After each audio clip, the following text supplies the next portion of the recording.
Bonjour et bienvenue à toi dans cette nouvelle vidéo. Aujourd'hui, on va parler de l'école des avocats. J'ai reçu plein de messages et c'est tout à fait normal sur le choix de l'IEJ vs le choix de l'école des avocats.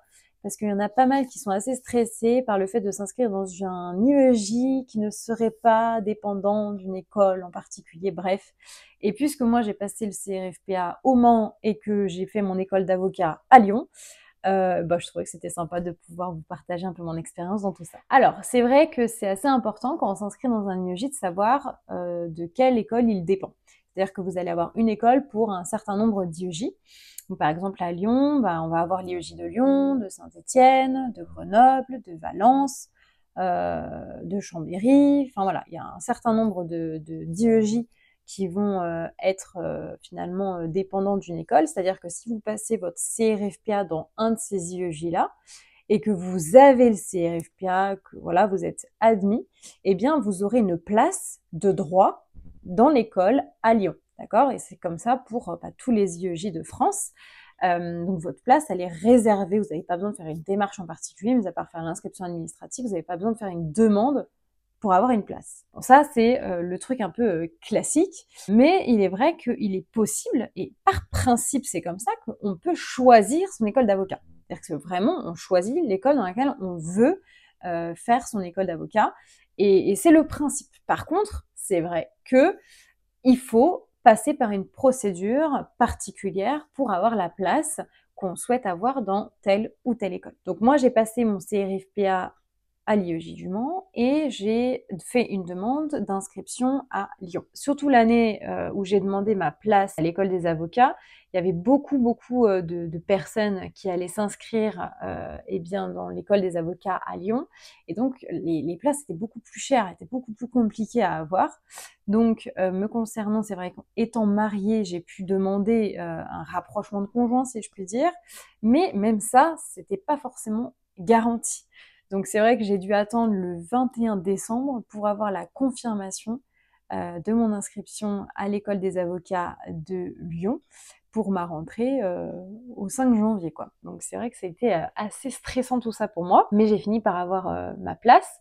Donc le conseil que je peux vous donner, c'est que si vous vous inscrivez dans un IEJ qui ne dépend pas de l'école dans laquelle vous souhaiteriez faire votre école d'avocat, c'est de vous rapprocher de l'école des avocats que vous souhaitez intégrer en amont, pour leur demander quelle est la procédure à suivre si on souhaite s'inscrire dans cette école alors qu'on n'en dépend pas, pour déjà prendre un peu la température, voir ce qu'on vous dit. C'est pas possible, c'est possible mais il faut faire ça, c'est possible mais c'est rare. Enfin bref, vous prenez la température, vous voyez avec l'administration ce qu'on vous dit, et ensuite vous ferez votre choix. Mais quoi qu'il en soit, pour avoir votre place dans l'école des avocats de votre souhait, il faut être très réactif, c'est-à-dire qu'au jour de la publication des résultats des admissions, vous devez vraiment prendre contact avec l'administration de l'école des avocats que vous souhaitez intégrer pour leur envoyer directement votre fichier d'inscription. Et il y a souvent des pré-inscriptions. C'est-à-dire que moi, je me suis pré-inscrite à Lyon ça devait être au 1er novembre, quelque chose comme ça, donc avant le grand oral. Et là, il faut vraiment pas hésiter à se préinscrire directement dans l'école que vous souhaitez intégrer. Il ne faut pas attendre la publication pour agir. Donc, renseignez-vous auprès de vos IEJ, renseignez-vous auprès de vos écoles afin de savoir à partir de quelle date il y a une préinscription, l'inscription, comment est la procédure pour s'inscrire dans une école dans laquelle on ne dépend pas. Enfin bref, il y a plein de choses à driver pour être sûr d'avoir sa place dans l'école que vous souhaitez.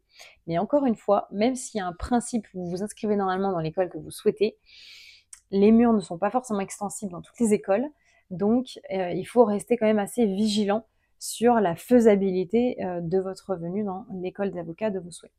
Sachant qu'il y a vraiment beaucoup d'écoles d'avocats partout en France, donc voilà, renseignez-vous, ça a de l'importance pour votre avenir. Et puis, pour vous rassurer, un dernier petit élément, l'école d'avocat c'est 1 an et demi, mais vous allez avoir 6 mois d'école en présentiel. Le reste, vous le faites là où vous voulez. Donc même si vous êtes dans l'école dans laquelle vous ne souhaitez pas forcément faire votre cursus, ce n'est que pour 6 mois. Ensuite, vous pouvez faire votre stage, vos 2 stages, PPI et stage final, directement dans la ville que vous souhaitez intégrer. Donc pas de panique, ça ne reste quand même que 6 mois dans une ville que peut-être que vous ne souhaitez pas, mais à la limite, bon, vous êtes dans la filière que vous souhaitez, donc Après, le reste, c'est assez anecdotique. En tout cas, si tu es en train de réviser le grand oral du CRFPA, tu peux commander mon manuel 50 sujets corrigés pour le grand oral du CRFPA, qui détient également 350 questions subsidiaires sur les libertés fondamentales. N'hésite pas à liker cette vidéo et à la partager à tes amis si ça t'a aidé. Et je reste disponible évidemment en commentaire ou sur Instagram sur constance.mosnier. À bientôt!